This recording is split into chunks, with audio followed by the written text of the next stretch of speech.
Ser Podcast. No sabemos si El chico y la garza será la última película de Miyazaki, el maestro japonés, pero si es así, será un precioso testamento de un cine humanista que cambió el género de la animación. Es una de nuestras propuestas para ir al cine, pero también hay películas españolas como Mamá Cruz, con Kitty Mamber y su despertar sexual en la Sevilla religiosa. Además, repasamos lo mejor de la Seminci, analizamos el último thriller de Robert Rodríguez con Ben Affleck y os recomendamos unas cuantas series. ¡Acción!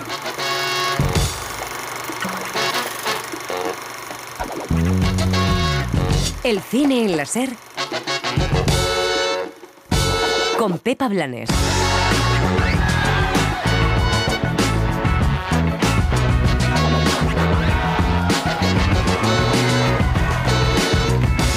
Kitty Mamber protagoniza Mamá Cruz, una historia íntima de una mujer madura que descubre la sexualidad y la amistad femenina. ¿Y te masturbas por lo menos? Pero vamos a ver, tú estás loca.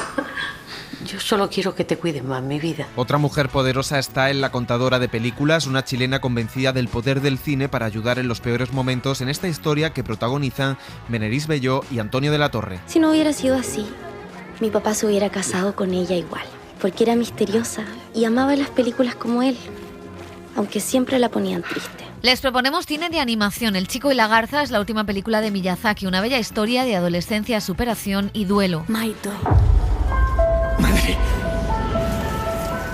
sálvame. ¡Madre! ¡Aguanta, ya voy! Se acerca el 31 de octubre y el terror acecha en las plataformas. Netflix estrena la precuela de Verónica, película de Paco Plaza, que se titula Hermana Muerte y que nos mete en un convento en la posguerra. Todavía recuerdo con qué emoción seguíamos las noticias suyas que nos llegaban desde ese pueblo perdido entre las montañas. La niña santa de Pero Blasco. El documental musical es un género de moda de Taylor Swift. Saltamos a Z Tangana, que nos mete en lo íntimo de la gira del madrileño en esta ambición desmedida. Llevo 2 putos años cerrando estas fechas y de repente este hijo de puta es capaz de cancelar. Y Robert Rodríguez se pasa al thriller de acción en Hypnotic con Ben Affleck en el papel de un hombre que recurre a una medium. El hipnotista hace que todo lo que ves y haces parezca que es normal. Y en televisión, nuevos estrenos españoles. Como casi todas las semanas, recomendamos una actualización de Edgar Allan Poe con La caída de la casa User. Sé que ya ha habido muchos titulares sobre la farmacéutica Fortunato, sobre la epidemia de opioides en nuestros hogares y nuestras calles. As soon as you're born, they make you feel small. By giving you no time instead of it all. Till the pain is so big you feel nothing at all.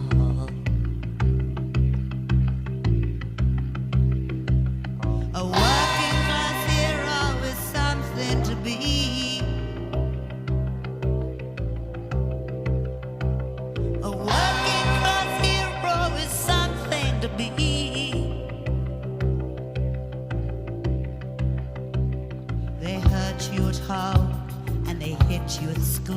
Hola, ¿qué tal? Bienvenidas, bienvenidos al Cine en la Ser, clausura de la Seminci, festival de cine que ha congregado a numerosos directores del cine de autor europeo como Ken Loach, José Manuel Romero, ¿qué tal? ¿Qué tal, Pepa? El veterano director británico que presenta su última película, El viejo roble, ha vuelto a demostrar su compromiso y lucidez a la hora de retratar las injusticias del mundo y la clase obrera. También se ha pronunciado sobre el conflicto entre Israel y Hamás y los ataques contra la población civil en Gaza. Solidarity with the General Secretary of the United Nations. Mostraba su solidaridad con el secretario general de Naciones Unidas y su defensa de los derechos humanos. Estamos en un mundo de bloques de poder en competencia. Estados Unidos, China, Rusia, India pronto lo será, y no podemos tener paz de esa manera. Tenemos que apoyar a Naciones Unidas, es una obligación fundamental de cada periódico, de cada político y de cada organización. Guterres dice la verdad. No es el único que se ha mojado, también artistas británicos, entre ellos Tilda Swinton, Riz Ahmed y Steve Coogan, han firmado en contra del genocidio de Israel a la población civil en Gaza, o Kristen Stewart y Cate Blanchett, las últimas en sumarse. Por cierto que en Valladolid también hemos visto a 3 actrices recoger la espiga de honor: Blanca Portillo, a la que nada veremos en Teresa, Charlotte Rampling y Kitty Mamber. La actriz es una de las secundarias de nuestro cine, protagoniza ahora Mamá Cruz, estreno de esta semana que nos muestra una mujer, una abuela española, que descubre la sexualidad y su cuerpo en la vejez. Dirige Patricia Ortega esta historia íntima sobre la amistad entre mujeres que se presentó en Sundance. La maternidad ha sido uno de los temas que ha entrado en la nueva literatura y en el cine actual. Tratado desde perspectivas diferentes, con mujeres escritoras o guionistas o directoras, tras esos nuevos relatos, hemos visto cómo son las malas madres, cómo se concilia, cómo se vive en la precariedad y algo tan básico y edulcorado hasta ahora en la ficción como un parto. ¿Y te masturbas por lo menos? Pero vamos a ver, tú estás loca. Yo solo quiero que te cuiden más, mi vida. La llegada de nuevas voces y perspectivas ha llenado también las películas de una nueva sexualidad, esa que no solo tiene que ver con el deseo masculino, la male gaze, que diría la teórica Laura Mulvey, sino también con que son las mujeres las que toman el control de su propio cuerpo y de su deseo a pesar del patriarcado y la religión. Creo que más allá de una generación, yo sí creo que todavía hay muchas mujeres, sin importar la edad, que dependiendo de dónde nacen, de la situación económica y cultural en la que están, abandonan sus cuerpos, abandonan sus fantasías, abandonan sus deseos y se sacrifican por su familia y que pasan la vida al servicio de los demás y que van sintiendo su cuerpo como una herramienta para maternar, para ser la jefa de la familia, ¿no? Pero que pareciera que el cuerpo dejara de ser. La directora venezolana Patricia Cruz lleva años en Sevilla. Allí ha escrito Mamá Cruz, una película que aborda la maternidad y la sexualidad desde una perspectiva poco común en el cine, la de una mujer madura, una de las muchas abuelas españolas criadas en un fiero catolicismo y que han hecho de ser madres y amas de casa la base de su identidad. Yo sigo siendo una mujer, Eduardo, y aunque seamos viejos, sigo sintiendo cosas, aunque tú me veas como un florero. La película está producida por la productora sevillana La Claqueta, que ya fichó a Kitty Mamber para El Inconveniente, película con la que la actriz logró nominación al Goya. El suyo es uno de los rostros del cine español que ha trabajado con nombres como Almodóvar, De la Iglesia, Gutiérrez Aragón y que ahora protagoniza este film. Yo no creo que esté haciendo de mujer deseable, sino que ella tiene un deseo, claro, que es diferente, ¿no? Y en ese sentido tiene, pues, el motor es ese, ¿no? Que ella, por una casualidad, entra en contacto con el mundo erótico e incluso pornográfico y bueno, nace en ella o revive en ella un deseo que no está dispuesta a abandonar, ¿no? Y ahí vienen los problemillas. Se convierte en una abuela que cuida de su nieta y que cose ropa para los santos de la iglesia. Estamos en Sevilla, una ciudad marcada por el peso de la tradición y de la religión, donde esta mujer vive casi sin hablar con su marido y entrando en internet para hablar con su hija, que se ha ido fuera a trabajar. Aparentemente es una barra de labios, pero la activamos y es una barra vibradora para estimular cualquier parte del cuerpo. Te lo puedes meter por la vagina, por el ano. ¿Y esto es bueno para los orgasmos? Es que los orgasmos no dependen de los juguetes. Los orgasmos salen de aquí. Sí, hija, pero también habrá que tocarse allí abajo, ¿no? Eso no va a venir por obra y gracia del Espíritu Santo. Los cuidados, las nuevas maternidades, las relaciones entre madres, hijas y abuelas aparecen envueltas en una puesta en escena realista y que encuentra belleza en los pequeños detalles. Una fotografía elegante nos hace recorrer la casa de esta mujer, una casa de clase obrera con dignidad y nostalgia. Esa casa es la casa de nuestras abuelas, aquellas a las que nunca las vimos como mujeres que desean, sino como trabajadoras al servicio y cuidado de todos los demás. Entonces Mamá Cruz creo que es una oda a los chochos empoderados. ¿Eso qué quiere decir? Que cuando nuestro chocho se convierte en sujeto de su propio deseo y dice, basta ya, yo voy a buscar lo que yo quiero y voy a ser feliz y voy a dejar de estar al servicio de los demás para ser libre y para encontrar la libertad, entonces ahí la vida cambia. Y por eso es que a Cruz le cambia la vida, porque se da cuenta que es un ser completo y que se empodera de su propio placer, y al empoderarse de su propio placer se encuentra a sí misma también, ¿no? Como ser humano. Kitty Mamber y su personaje, mucho más castizo, mundano y pragmático que el de Emma Thompson en Buena Suerte, Leo Grande, pone fin a la presión del patriarcado sobre los cuerpos de las abuelas. Por azar, toqueteando un iPad, descubre el porno, y de ahí los orgasmos y la amistad femenina, la sororidad y el drama de otras mujeres que, como ella, siempre vivieron por y para los hombres, y todo ese universo masculino. El problema es que en la medida que no va funcionando, ella va poniendo velas porque se siente tiene culpas, pero poco a poco sigue insistiendo, ese motor sigue funcionando y se confiesa y todo, pero sigue encontrando en la misma religión, el Cantar de los Cantares maravilloso, que es un texto absolutamente sensual, pues por ejemplo, o sea, está ahí dentro, ¿no? O sea, la religión tiene mucha parte sensual. Lo que pasa es que luego la Iglesia eso lo coarta y su comportamiento es muy diferente al del que dicen, ¿no? Pero bueno. Y es que la película se mueve con respeto por la imaginería religiosa de esa Semana Santa sevillana, donde muchos cofrades participan. Los planos de la iglesia, las vecinas, los santos, la ropa que cose el personaje. Patricia Ortega cuida cada detalle de esta película, que podría ser un cuento de hadas, pero donde la princesa deja la corona y la cambia por unas bolas chinas. Quiero decirte que estoy tan firme como la parte anterior del maxilar superior, que por ti arrastro el ala que me tienes trastornada y muy enamorada.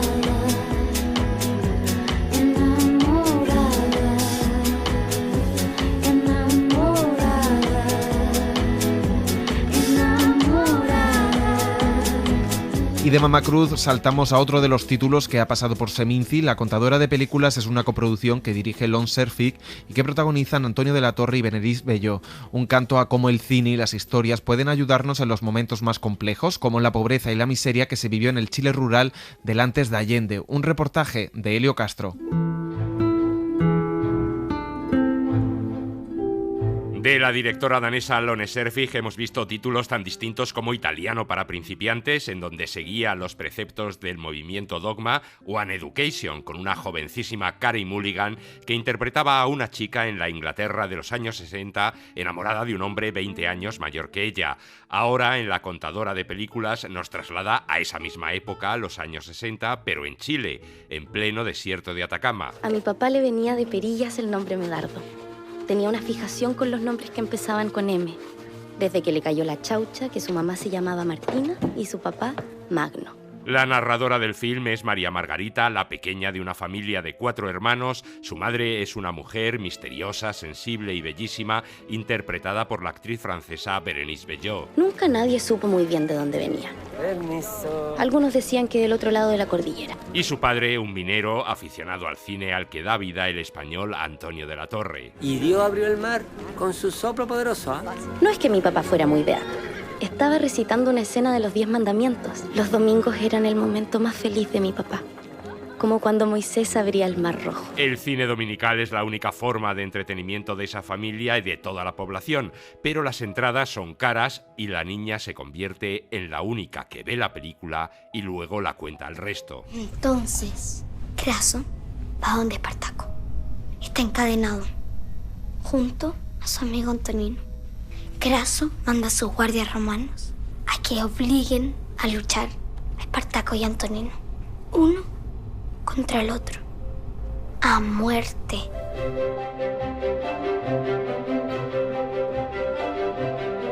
La contadora de películas está basada en una novela de Hernán Rivera Letelier que, como nos cuenta Antonio de la Torre, está basada en un hecho real. Él me contó la génesis de la novela y fue que se encontró uno en el pueblo que le contó, no, es que solo tenía dinero para comprar un boleto para uno de mis hijos, entonces lo he mandado al cine y ha venido y nos lo ha contado la película. O sea que de pura pobreza solo uno podía irlo, entonces le contaba al resto de la familia. Y eso a él le inspiró para hacer el relato. Es un relato corto pero demoledor. La película es más hermosa que el relato es más... Una fábula que refleja la importancia del cine y de la cultura en la sociedad. El cine es un elemento, como otros, para transformar la realidad, para reconstruir el relato. Hombre, en el caso de la película, yo creo que lo que sirve, pues las películas Espartaco, o sea, el tipo de películas son los clásicos, sirve para ilusionarte con un mundo mejor, porque el trasfondo es brutal. Por la pantalla de ese pequeño pueblo van pasando películas como Espartaco, Desayuno con diamantes, El hombre que mató a Liberty Balance o El bueno, el feo y el malo. ¡Cerdo! ¡Casi haces que me maten! ¿Cuándo me la descargaste? Ya sabes, en este mundo hay 2 tipos de gente. Los que tienen un revólver cargado y los que cavan. Tú cavas. Y todas ellas van conformando y cambiando la forma de pensar de ese pueblo, de sus habitantes y de esa familia. Ella cuenta las historias y ellos de repente encuentran un marco donde trascender. Que ten en cuenta que en esos pueblos, en San Pedro, Valdivia, que es donde rodamos, en una época había un régimen de semiesclavitud, porque lo que eran era, le pagaban con puntos. O sea, no llegaban a tener ni dinero. Pagaban con puntos y con esos puntos compraban, pues como en el talego, ¿sabes?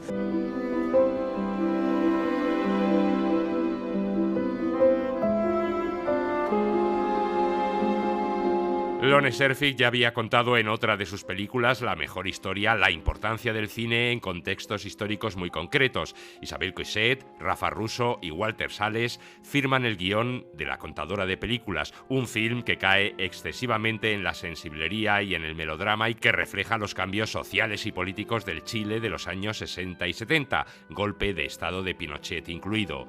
En el film, además de Berenice Bejo y Antonio de la Torre, podemos ver al actor hispano-alemán Daniel Brühl. Una pastilla pololeo y una huevita para los niños, por favor. Sí, cómo no. Y unas chocolatinas para mí, por favor. Enseguida, señor. Permítame invitarla, señora Castillo. No. Insisto, el azul le queda muy bien. La contadora de películas se presentó en el Festival de Toronto, ha inaugurado la presente edición de la Seminci en Valladolid y ahora llega al público. Y quizá alguno de los espectadores haga a la salida algo parecido a lo que hace la protagonista, contar a sus familiares y amigos la historia que acaba de ver. Varinia se acerca donde Espartaco está crucificado. Este es tu hijo, Espartaco. Es libre. Te prometo que siempre te va a recordar.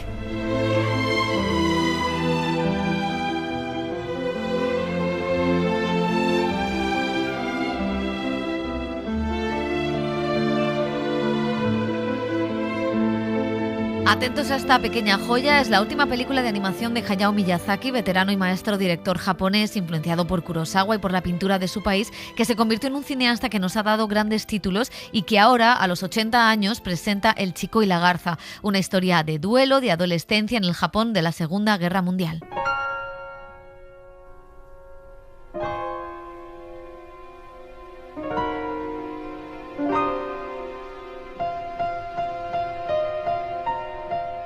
A sus 82 años, Hayao Miyazaki sigue demostrando que es el gran maestro de la animación, uno de los autores más importantes del cine contemporáneo. Por favor, si no te importa, devuélvele su aspecto anterior. Vaya, pero si hace tiempo que se ha roto el hechizo, podéis volver a ser vosotros mismos. El director japonés, curtido en famosas series como Marco Heidi, creó su propio estudio, el estudio Ghibli, para contar historias llenas de fantasía y de personajes diferentes e insólitos. Ahí está una filmografía con títulos como El viaje de Chihiro, El castillo ambulante, La princesa Mononoke o Mi vecino Totoro. ¿Se ha ido? ¿Quién se ha ido? No está. ¿De quién estás hablando? ¿No has visto a Totoro por aquí? ¿Te refieres a esos conejos grandes que salen en nuestros cuentos? 10 años después del Viento se levanta, su último trabajo, regresa con una obra semi-autobiográfica en la que le da una vuelta de tuerca a temas clave de su filmografía. Está el traslado a lo rural. Supongo que este camino nos llevará hasta allí. Así es como nos perdemos siempre. Sigamos un poco más, ¿vale? Está el paso de la infancia a la adolescencia, las relaciones materno-filiales. No creo que se hayan preocupado demasiado. Saben que volverás a casa el próximo fin de semana. Y está el trauma de la guerra o el bosque como lugar mágico y fantasmagórico, un espacio poblado de animales y puertas a otras vidas. Tengo que volver a casa.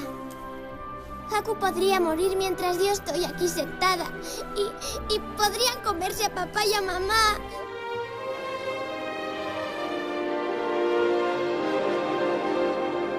Miyazaki fue un niño de la guerra, hijo de una familia acomodada como la que retrata en la película. Él también tuvo un padre con una empresa de aviones. También tuvo una madre que falleció no en un incendio, como en esta película, pero sí de la temida tuberculosis. Maito. Madre. Sálvame. ¡Madre! ¡Aguanta, ya voy! También recuerda los bombardeos y el miedo de una sociedad que tuvo que enderezarse de nuevo. Y ahí está el tema de esta película de aventuras y aprendizaje, donde el héroe lo que debe aprender es a hacer un mundo mejor y a superar el duelo. Miyazaki adapta de forma libre Cómo vives, novela escrita por su compatriota Heisamburo Yoshino. ¡Maito, sálvame! Hubo muchos heridos y algunos hombres perecieron. En un ambiente rural, el joven Maito, de 12 años, intenta empezar una nueva vida sin dejar de arrastrar el tormento y la tristeza de la pérdida. Su padre se vuelve a casar con la hermana de su difunta esposa. Escucha, a partir de hoy yo voy a ser tu nueva madre, Maito. Y el niño, ni en casa ni en el colegio, se acaba de adaptar al nuevo ambiente. En esta residencia pasan cosas de lo más extrañas. Solo siente curiosidad por una molesta garza real que lo atrae a una misteriosa torre, prometiéndole llevarlo a un mundo donde su madre no está muerta. Pájaro insensato. Te ordeno que seas su guía ahora mismo. Ahí entra en acción la magia de Miyazaki, desplegando un increíble universo de animales. Mención especial merecen esos malvados periquitos gigantes, fuego, piedras con poderes y antepasados que dicen conocerle y están dispuestos a ayudarle. ¿De dónde has venido? Este lugar es un mar condenado. Estad muy alerta y trabajad en equipo. Marchaos. ¡Es Maito! ¡Maito! El director japonés tira de recursos clásicos, como las puertas a otros mundos, en una aventura como la de cualquier héroe griego. Hay un descenso al purgatorio, mucho más animado, colorista y original que el de Hades, un proceso de aprendizaje y una moraleja al final del camino. Miyazaki añade aquí la rebeldía juvenil, como si planteara una coming on age de un chaval que debe elegir, que debe hacer su propio camino para afrontar una transformación emocional. Todavía queda más por hacer. ¡Madre! En ese viaje el director sumerge al espectador en un submundo que se mueve entre la vida y la muerte sin renunciar nunca a la vitalidad y curiosidad de su protagonista, cegado por obtener respuestas en un planeta que se asoma al desastre. Maito, y he de buscar un sucesor que ocupe mi lugar. ¿Por qué has tenido que venir aquí?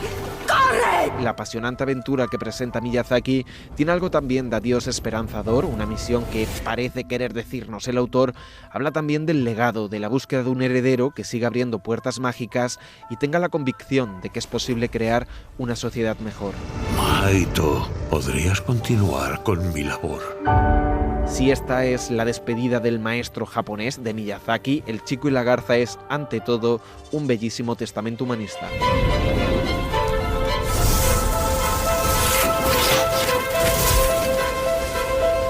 Tenemos también un documental musical, Zetangana se desnuda en esta ambición desmedida. Es un curioso formato que ahonda en la crisis económica de la gira El Madrileño. Sus amigos y socios, Cris Trenas, Rogelio González y Santos Bacana, dirigen esta mirada íntima a uno de los músicos más importantes de nuestro país.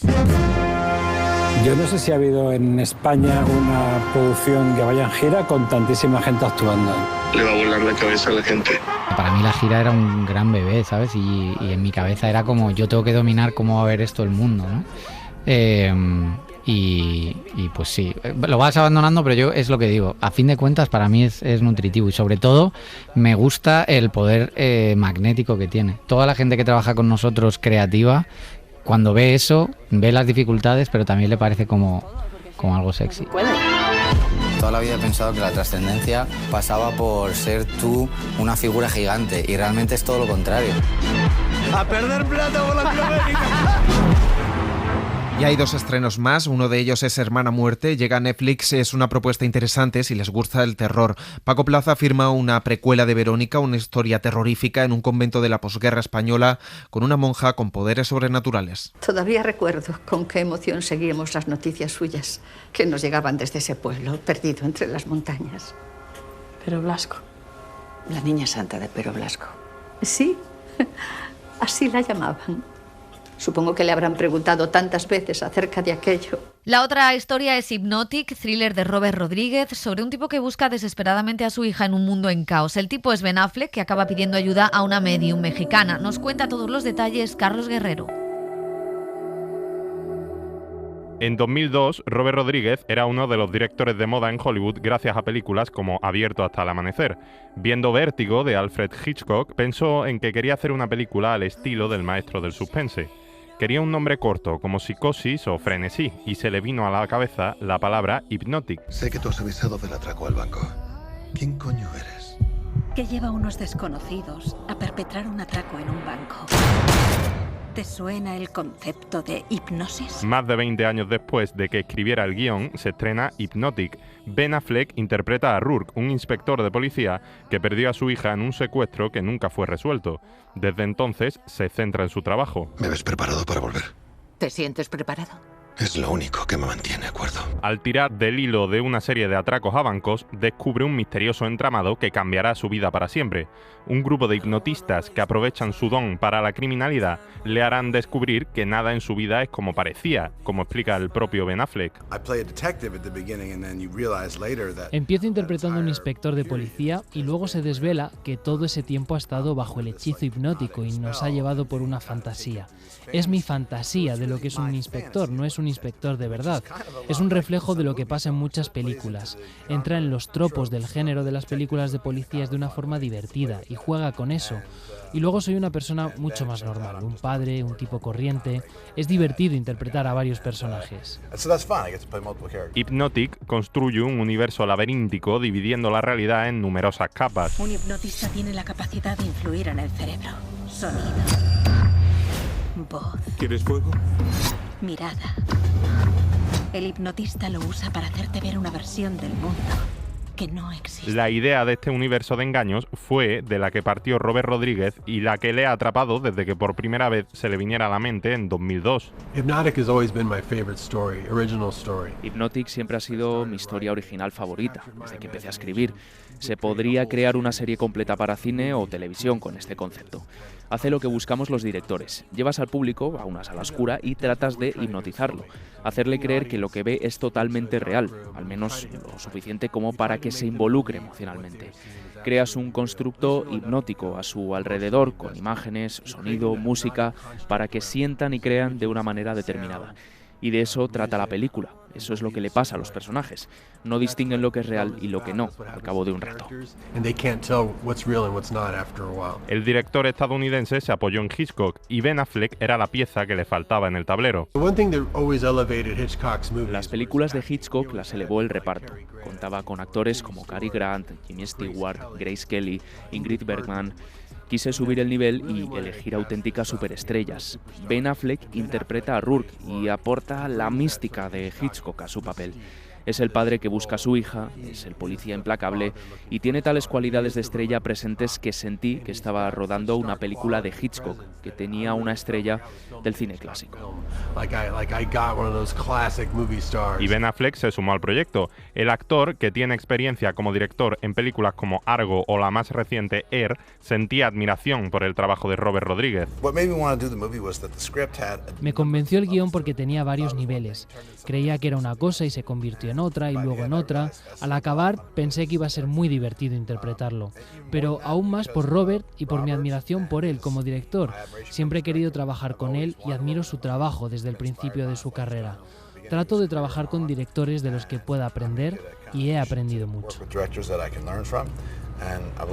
Puede que Hypnotic no sea una de Hitchcock, como su director pretende, pero sí configura una película de acción confusa y enrevesada que juega con la mente del espectador y que forma un sólido entramado donde nada es lo que parece. ¡Atrás! El hipnotista hace que todo lo que ves y haces parezca que es normal. El cine en la SER con Pepa Blanes.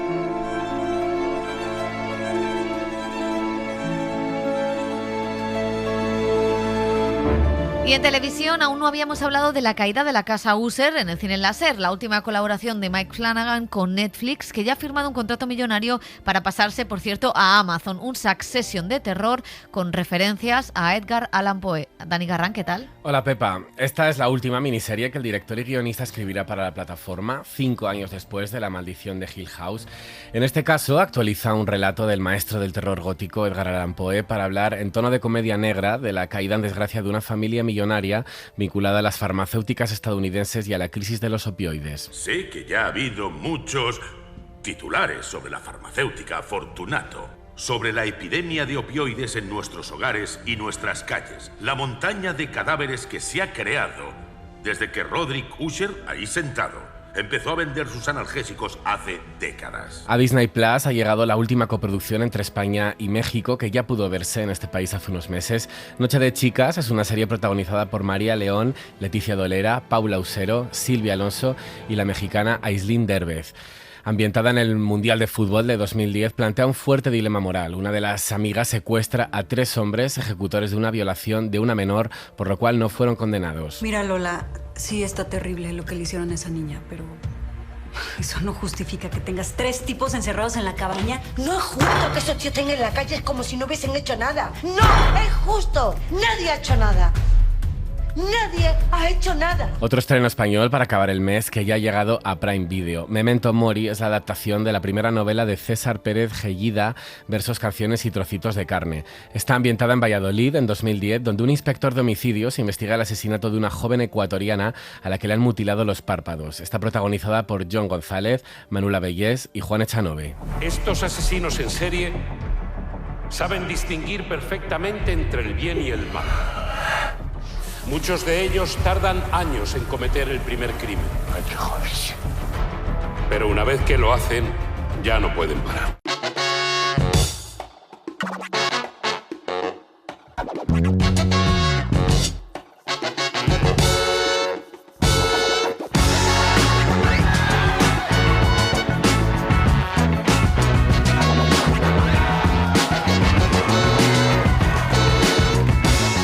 Terminamos el cine en la SER. En la realización ha estado Julia García, la producción, redacción y redes sociales José Manuel Romero y Carlos Guerrero. Nos despedimos con Jonas Mekas. Fragmentos del Paraíso es un interesante documental que estrena el canal TCM sobre una de las figuras clave del cine de vanguardia y experimental. The underground filmmakers are exploring the poetic aspect of cinema. It was certainly a life changer for me. Police were threatened by underground movies for some reason. I've referred to him as being a kind of poetic equivalent of a kung fu master. El cine en la SER con Pepa Blanes. Para no perderte ningún episodio, síguenos en la aplicación o la web de la SER, Podium Podcast o tu plataforma de audio favorita.